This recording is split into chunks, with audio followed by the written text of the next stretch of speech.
The CEO thought firing me would keep me quiet about the safety violations that could have killed hundreds of people. Instead, I spent 2 years systematically destroying his empire.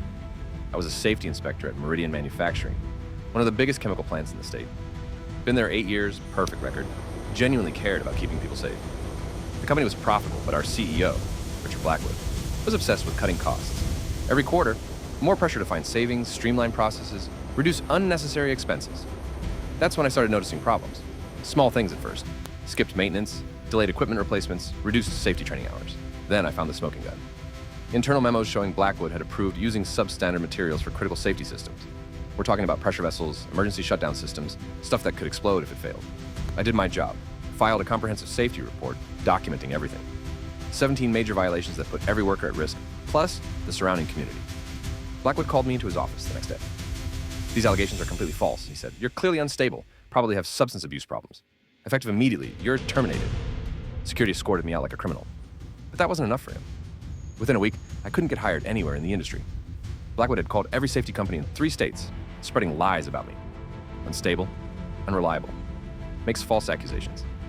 My reputation was destroyed. My wife left me, took the kids, lost my house, my career, everything. Blackwood had made me untouchable, but he made one crucial mistake. He thought destroying my life would make me go away quietly. Sitting in my studio apartment, eating ramen for the 3rd day straight, I realized something. Blackwood had given me the one thing every whistleblower needs. Absolutely nothing left to lose. If he wanted to play dirty, I'd show him what dirty really looked like. I started with my former colleagues. These were good people who knew I was right but were too scared to speak up. I didn't blame them. They had families to feed. But they started quietly sending me information. Photos of cracked pipes, video of safety systems failing, copies of internal memos. Everyone was terrified of what was happening, but nobody dared confront Blackwood directly.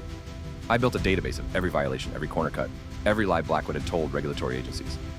I contacted investigative journalists, but they needed more than just documents. They needed proof of actual harm, evidence that people were in immediate danger.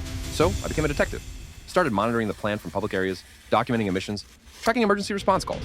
Public records showed a 400% increase in minor incidents since Blackwood's cost-cutting began. Then I got lucky. A former maintenance worker contacted me. He'd been fired for refusing to sign off on faulty equipment. He had original inspection reports showing equipment that was certified safe was actually failing catastrophically. I wasn't the only person Blackwood had destroyed. There were dozens of former employees who tried to raise safety concerns and been silenced, fired, blacklisted, careers ruined. I found them all. Engineers, inspectors, maintenance workers, even middle managers who'd grown conscious it's too late. We formed our own little army of the professionally dead. Everyone had pieces of the puzzle. Together, we had enough evidence to bury Blackwood and his entire company. We coordinated everything for maximum impact. The newspaper expose ran on a Sunday morning. By noon, we had federal investigators, OSHA inspectors, and EPA agents swarming the plant. But that wasn't enough. We'd also tipped off every major safety organization, environmental group, and union in the region. The story went national within hours. The real genius, we'd sent everything to Meridian's biggest clients simultaneously. Companies that couldn't afford to be associated with safety violations pulled their contracts immediately. Stock price crashed 70% in 2 days. The federal investigation found even worse violations than we documented. Turns out Blackwood had been bribing inspectors, falsifying safety records, and covering up accidents for years. Criminal charges followed. Blackwood got 15 years for reckless endangerment, fraud, and criminal conspiracy. Meridian Manufacturing was shut down permanently. 800 jobs lost. But nobody died from preventable accidents. And me? The new safety regulations they wrote were based on my original report. I'm now a federal consultant, making twice what Blackwood ever paid me. Sometimes doing the right thing takes time, but it always wins in the end. If you made it this far and enjoyed the story, make sure to like and subscribe. Find many more tales on StorySire, and have a great day.